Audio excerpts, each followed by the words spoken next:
하나님 말씀 나누겠습니다. 데살로니가 후서 2장 1절부터 12절입니다. 진리만 붙들라라는 제목으로 하나님 말씀 나누겠습니다. 진리만 붙들라입니다. 어제 메시지를 조금 나눠봅시다. 어제 메시지는 우리가 어떤 합당한 자죠? 부르심에 합당한 자다. 원래는 부르심에 합당한 자입니까? 원래는 아니죠. 원래는 아닌데 우리에게 뭘 주셨어요? 믿음을 선물로 주셔서 우리가 믿어져 버렸습니다. 그래서 부르심에 합당한 자가 되었어요. 그러나 그 부르심에 합당한 자의 표가 뭐냐면 뭐가 있다는 거예요? 고난이 있다라는 겁니다. 왜냐하면 예수님이 내 안에 들어왔기 때문에 그렇습니다. 근데 어떤 사람들은 그 고난이 싫어서 그 예수님을 내팽개치려고 해요. 십자가를 내팽개치려고 하죠. 예수님께서 내 제자가 되려고 하든 자기를 뭐하고 부인하고 십자가를 져라 그랬습니다.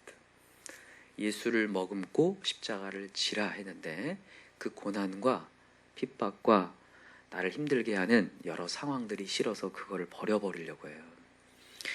여러분 그러지 맙시다. 예수의 자녀가 되었고 상속자가 되었다면 고난도 함께 받아야 할지니라. 그리고 앞으로 나타날 영광과 비교했을 때 이 고난은 아무것도 아니라는 거예요. 그래서 여러분과 제가 오늘도 때로는 내가 예배 세울 때에 모임을 인도할 때 여러 가지 할 때 여러 가지 아픔이 있을 때에도 여러분 이겨냅시다. 예수님이 함께 하시고 대신에 성령님이 우리의 보혜사 되신다고 했어요. 오늘 제가 이 어제 메시지를 이렇게 요약을 하는 이유가 뭐냐면 어제 본문의 마지막에 11절에 보니까 사도 바울이 기도를 합니다. 자, 1장 11절 한번 다시 보세요. 시작. 이러므로 우리도 항상 너희를 위하여 기도함은 우리 하나님이 너희를 그 부르심에 합당한 자로 여기시고 모든 선을 기뻐함과 믿음의 역사를 능력으로 이루게 하시고 우리 하나님과 주 예수 그리스도의 은혜대로 우리 주 예수의 이름이 너희 가운데서 영광을 받으시고 너희도 그 안에서 영광을 받게 하려 함이라. 아멘. 무슨 얘기냐면 부르심에 합당한 자인데 이제 어디까지 하나님의 영광 을 받는 데까지 가게 하려고 지금 기도하는 거예요. 이 기도를 왜 하냐면 이제 2장에 나오는데 미혹하는 자가 있을까요? 없을까요? 있다는 거예요.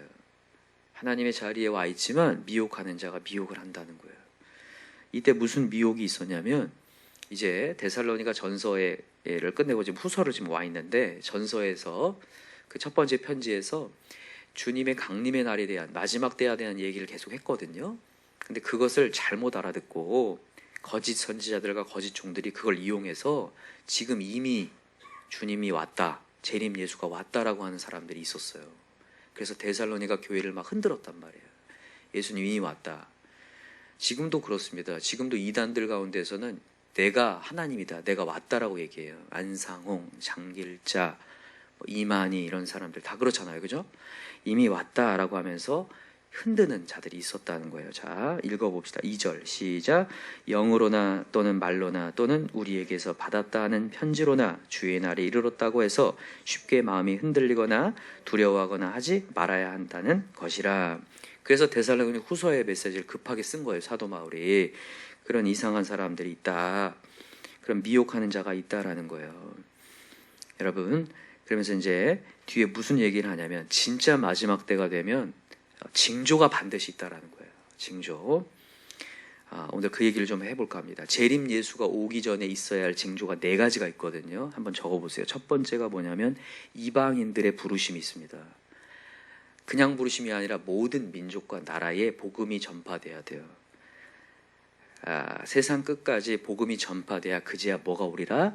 끝이 오리라 이렇게 했거든요. 마태복음 24장에 나와 있습니다. 모든 민족에게 복음이 다 전파가 돼야 됩니다. 그리고 두 번째입니다. 두 번째는 이스라엘의 회심이 있어야 돼요. 이스라엘이. 여러분 지금 예수님이 초림 예수 오셨을 때 이스라엘 백성들이 다 받아들였습니까? 안 받아들였습니까? 안 받아들였어요.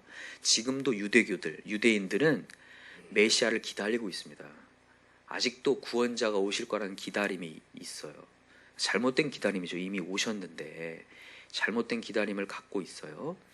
근데 이제 앞으로 이 로마서 11장에도 나오는데 지금은 이방인의 구원의 때지만 앞으로 이스라엘 백성도 구원받을 때가 올 것이다라고 했어요. 분명히 회복되는 때가 옵니다. 그래서 마지막 때 진짜로 재림 예수가 오시기 전에 이스라엘 백성이 회복되는 역사가 일어날 거예요. 그래서 지금 계속 우리가 주목하는 게 이스라엘 민족을 좀 주목하거든요. 다시 그 이스라엘에게 하나님의 구원의 역사가 지금 근데 그게 좀 시작되고 있다고 해요. 이스라엘의 구원의 역사가 이루어져야 되고, 세 번째가 뭐냐면 이제 오늘 본문에 나오는 메시지인데, 자, 3절 읽어보세요. 3절 시작. 누가 어떻게 하여도 너희가 미혹되지 말라. 먼저 배교하는 일이 있고, 자, 세 번째가 뭐냐면 배교하는 일이 있어요. 대배교의 날이 시작이 되는데, 이게 대환란의 날인데 굉장히 강력한 고난과 아픔들을 통하여서 주님을 떠나는 자들이 굉장히 많아진다는 거예요. 조금 있는 게 아니라 굉장히 많아져요. 여러분, 제가 계속 지난 주일도 마찬가지고 계속 여러분들에게 강조한 게 이 마지막 때 정신 차리라고 계속 얘기하는 게, 이제 앞으로 대배교의 날이 옵니다. 완전히 흔드는 날이 와요. 그래서 그냥 대충 서 있으면 다 떨어져 나갑니다. 대배교의 날. 그래서 여러분, 우리 정신을 정말 바짝 차립시다. 대배교의 날이 온다는 거, 대환란의 날이 온다는 거예요. 자, 네 번째입니다. 네 번째 여기 보면 배교의 일이 있고, 그 뒤에 읽어봅시다. 시작. 저 불법의 사람 곧 멸망의 아들이 나타나기 전에는 그날이 이르지 아니하리니. 불법의 사람을 얘기하는데 적그리스도를 얘기합니다. 안티그리스도. 안티라는 단어가 대신에라는 그런 뜻을 갖고 있어요. 대신에. 그러니까 하나님의 자리에 자기가 앉아 있어요. 그래서 자기가 하나님이라고 하는 자예요. 자, 4절 읽어보세요. 4절 시작. 그는 대적하는 자라 신이라고 불리는 모든 것과 숭배함을 받는 것에 대항하여 그 위에 자기를 높이고 하나님의 성전에 앉아 자기를 하나님이라고 내세운다. 이렇게 돼 있거든요.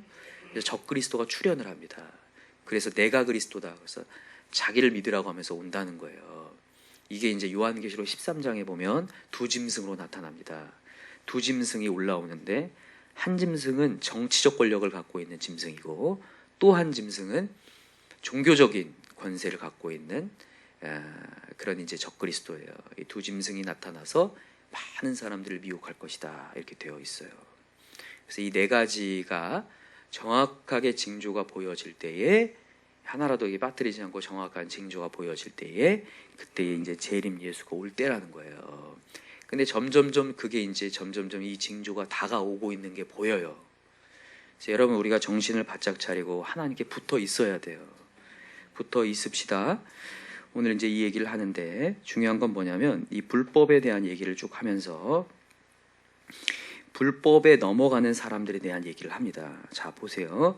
자, 8절 읽어봅시다. 8절에 7절부터 읽어봅시다. 7절 시작. 불법의 비밀이 이미 활동하였으나 지금은 그것을 막는 자가 있어 그 중에서 옮겨질 때까지 하라. 지금은 그들이 완벽하게 활동을 못해요. 불법이 있는 자들이. 그런데 이제 여기 보면 옮겨질 때까지 아니라 이제 그 벽이 이렇게 열리는 때가 와요. 적그리스도를 그냥 이렇게 하나님께서 쫙 내어줄 때가 온다고요. 딱 열려요. 자, 8절 읽어보세요. 시작.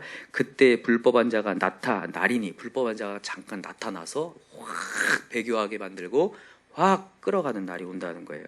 나리니 주 예수께서 그 입의 기운으로 그를 죽이시고 강림하여 나타나심으로 패하시리라. 그러나 재림 예수가 와서 그 적그리스도를 무찔러 버리신다, 이 얘기예요. 근데 그 기간이 그 예수님이 오시기 전까지 우리가 정신을 차리고 있어야 된다는 거예요. 자, 그러면서 9절 읽어봅시다. 시작. 악한 자의 나타남은 사탄의 활동을 따라 모든 능력과 표적과 거짓 기적과 불의의 모든 속임으로 멸망하는 자들에게 있으리니 이는 그들이 진리의 사랑을 받지 아니하여 구원함을 받지 못함이라. 자, 이 중요한 내용이죠. 자, 10절 동그라미 해놓고 별표해 놓으세요. 정말 중요한데, 여러분, 불법의 속임에 넘어가는 자들의 특징이 뭐냐면 그냥 미혹됐다가 아니라 이미 진리를 사랑하지 않고 있었기 때문에 불법에 넘어간다는 얘기를 하는 거예요. 여기 보이시죠? 그들이 진리의 사랑을 받지 아니하여. 여러분, 오늘도 우리는 진리를 사랑해야 될 줄 믿습니다. 자, 여러분, 진리를 사랑하시기 바랍니다. 진리를 꽉 붙들어야 돼요. 오늘도 여러분, 우리에게 하나님의 미션과 사명을 주시는데 사명보다 더 중요한 게 말씀이에요. 어떤 사람들은 사명이 너무 크다 보니까 말씀을 듣는 게 아니라 사명을 따라가겠다고 해요. 여러분, 말씀을 듣고 움직이셔야 됩니다. 항상 말씀을 듣고 가셔야 되고 말씀을 사랑하셔야 돼요. 왜냐하면 사단은 말씀을 가지고 놉니다. 말씀을 가지고 놀게 되어 있어요. 그래서 그걸 왜곡시키기 위해서 무너뜨리기 때문에 여러분 말씀의 자리에 있길 바래요. 여러분 지금 불법한 자들이 이 믿는 자들을 미혹하고 끄집어낸다고 했는데 누가 그러는 거냐면 믿지 않는 사람들이 끄집어내는 게 아니라 교회 안에 있는 사람들이 끄집어내는 경우가 많아요. 교회 안에. 그것을 마태복음 13장이 뭐라고 비유하냐면 알곡과 가라지 비유로 얘기했어요. 알곡과 무슨 비유? 가라지. 알곡과 가라지가 교회 안에 있다고 얘기해요. 교회 공동체 안에 있어서 그 안에 가라지가 있는데 그 가라지가 미혹한다고 돼 있어요. 그냥 찾아봅시다. 마태복음 13장 빠르게 한번 가보세요.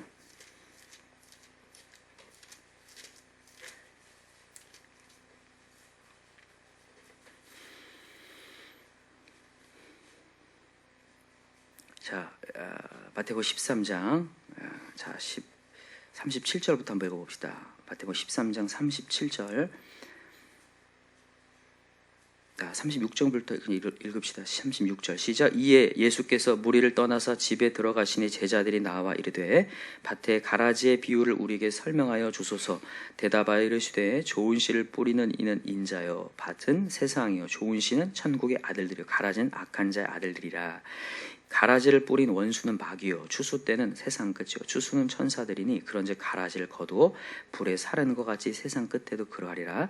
인자가 그 천사들을 보내리니 그들이 그 나라에서 모든 넘어지게 하는 것과 또 불법을 행하는 자들을 거두어내어 풀무불에 던져 넣으리니 거기서 울며 이를 갈게 되리라. 그때 의인들은 자기 아버지 나라에서 해와 같이 빛나리라. 귀 있는 자는 들을지어다. 아멘. 자, 여기 41절 다시 보세요. 41절. 인자가 그 천사를 보내니 그들이 그 나라에서 모든 넘어지게 하는 것. 여러분 그 나라에서 모든 넘어지게 하는 거 보이시나요?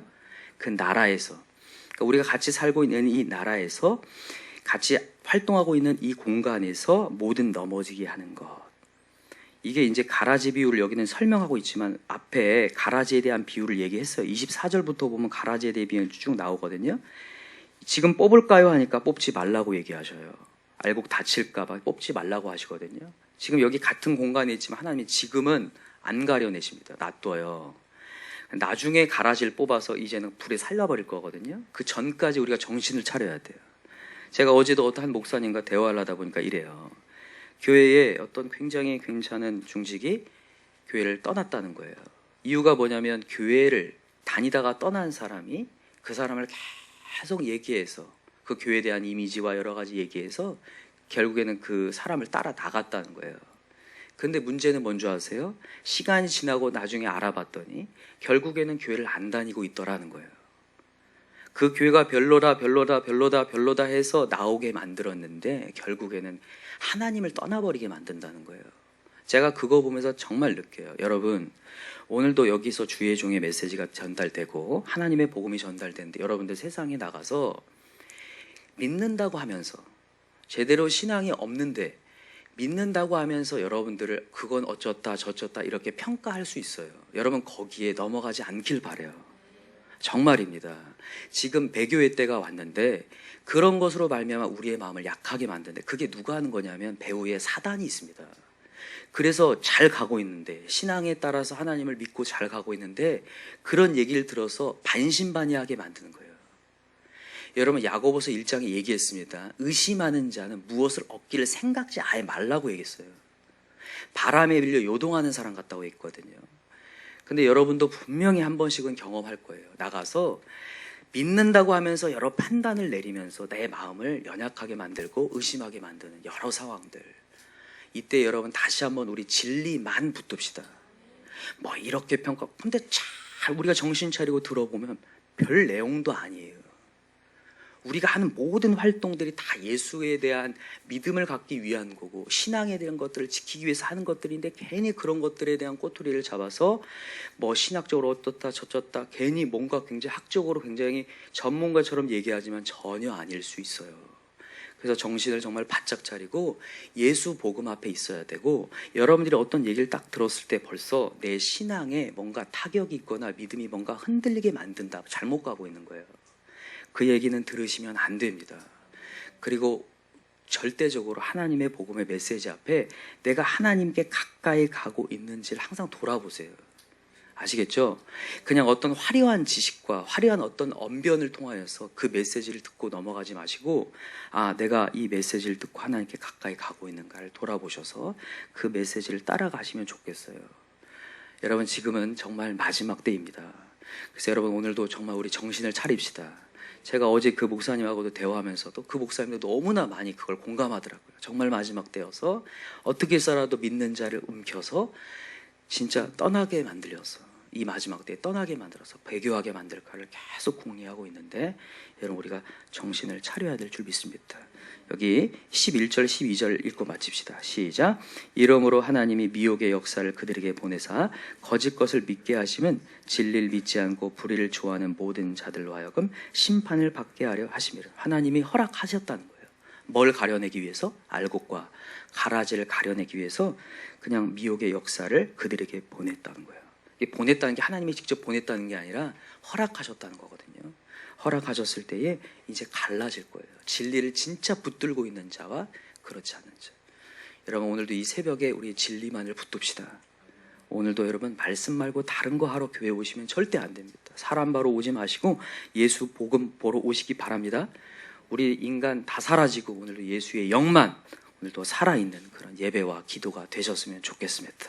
또 우리 이 시간에 간절히 기도할 때 다른 거 기도하지 말고, 하나님, 오늘도 인간의 소리 듣고 약해지지 않게 해주시고 진리만 붙들게 도와주십시오.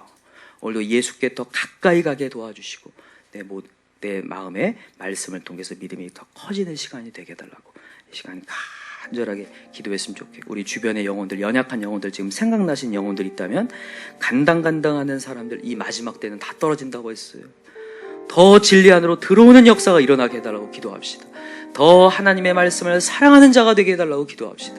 더 굳건한 반석에 설 수 있는 자 되게 해달라고 이 시간 기도했으면 좋겠어요. 우리 주여 삼창 간절히 부르고 기도합시다. 주여, 주여, 주여. 하나님 아버지